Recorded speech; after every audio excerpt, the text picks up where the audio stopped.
نماز کسوف اور خسوف۔ کسوف سورج گرنے کے وقت جماعت کے ساتھ 2 رکعت نماز مسنون ہے۔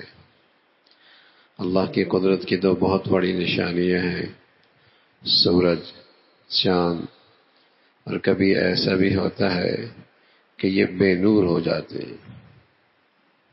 سورج جیسی روشنی، سورج اپنی روشنی کھو بیٹھتا ہے، چاند اس کی روشنی ختم ہو جاتی ہے اور کھلی آنکھوں نظر آتی ہے کہ دن روشن ہے اور وہاں تاریکی چھا جاتی ہے، اندھیرا چھا جاتا ہے۔ کسوف، سورج گرہن، چاند گرہن۔ تو اس سلسلے میں ہماری دین نے ہماری رہنمائی فرمائی ہے کہ یہ اللہ کی قدرت کی نشانیاں ہیں، اور ان کا کسوف اور ان کا خسوف ہونا، اس کا تعلق کسی کی زندگی اور موت سے نہیں ہے۔ یہ در حقیقت اللہ کی قدرت ہے، اور یہ اللہ اپنی قدرت دکھاتے ہیں کہ قیامت کے دن بھی یہ ساری چیزیں اپنی روشنی کھو بیٹھیں گی۔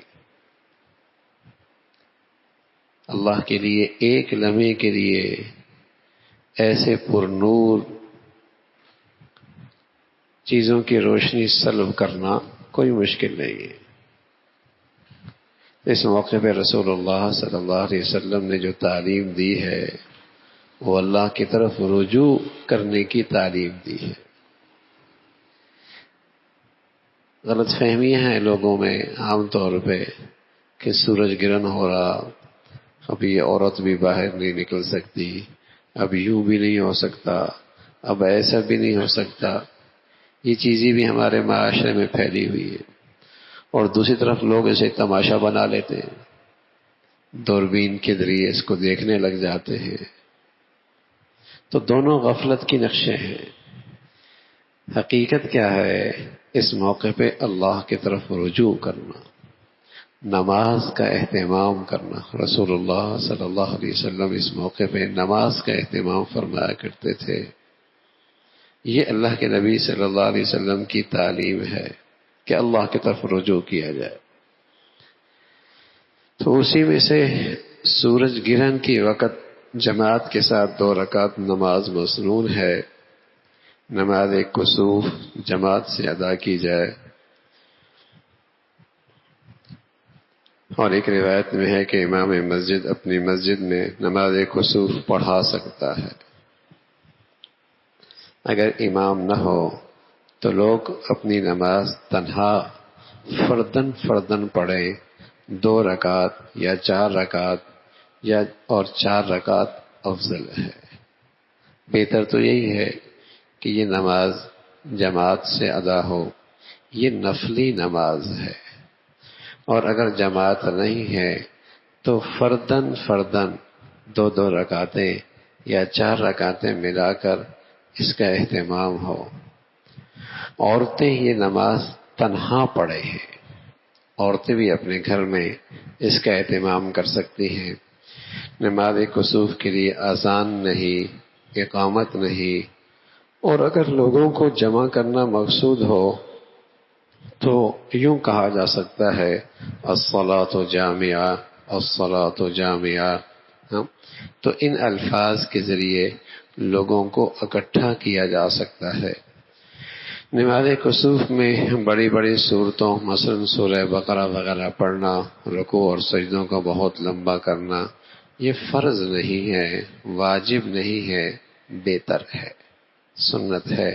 اللہ کے نبی صلی اللہ علیہ وسلم نے طویل قیام اور طویل رکوع اور سجدے کو پسند فرمایا، اور قرات ایسا بھی بتائی، اور اسے بآواز بلند بھی پڑھ سکتے ہیں۔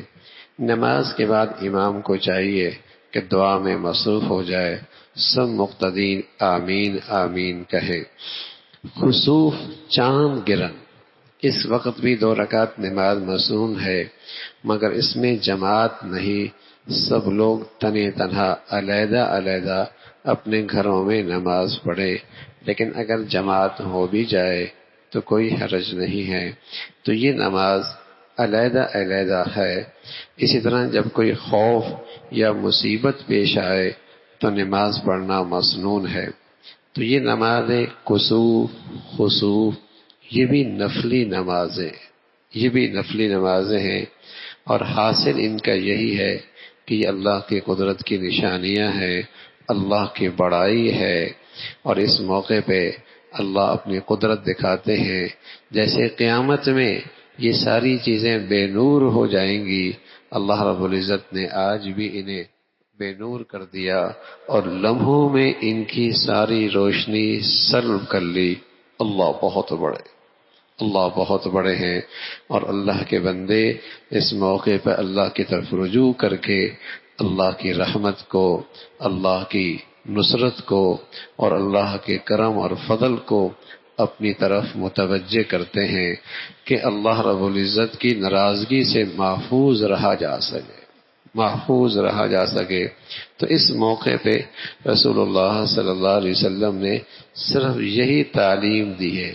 باقی ان وہموں کا شکار ہو جانا یہ سب جہالت کی باتیں ہیں کہ عورت حاملہ ہو تو اسے باہر نہیں نکلنا چاہیے، اور اس موقع پہ یوں ہونے سے یوں ہو جاتا ہے، یا اسی قسم کی اور خرافات جو معاشرے کے اندر جہالت کی وجہ سے پھیلی ہوئی ہیں، ان کا اس سے کوئی تعلق نہیں۔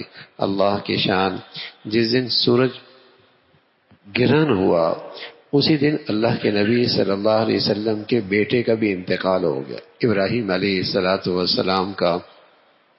تو یوں کوئی دنیاوی لیڈر ہوتا تو اس کو اپنے شہرت کے لیے استعمال کر سکتا تھا۔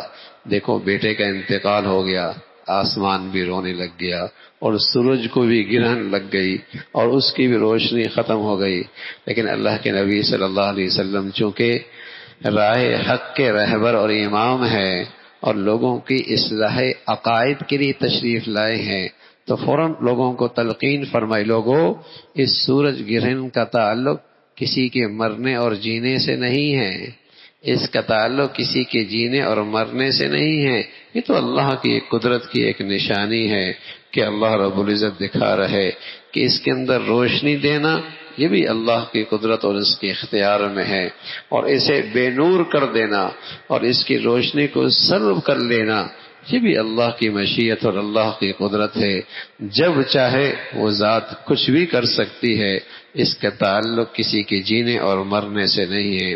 البتہ رسول اللہ صلی اللہ علیہ وسلم نے اس موقع پہ اپنی امت کو جس چیز کی تلقین فرمائی وہ اللہ کی طرف رجوع ہے، وہ نماز کا اہتمام ہے، وہ اللہ کے دربار میں حاضری ہے، یہ مطلوب ہے۔ اور اس موقع پہ غفلت کے بجائے اللہ کا یاد ہو، اللہ کا ذکر ہو اور توبہ اور استغفار ہو، لمبی لمبی نماز اور دعاؤں کا اہتمام ہو۔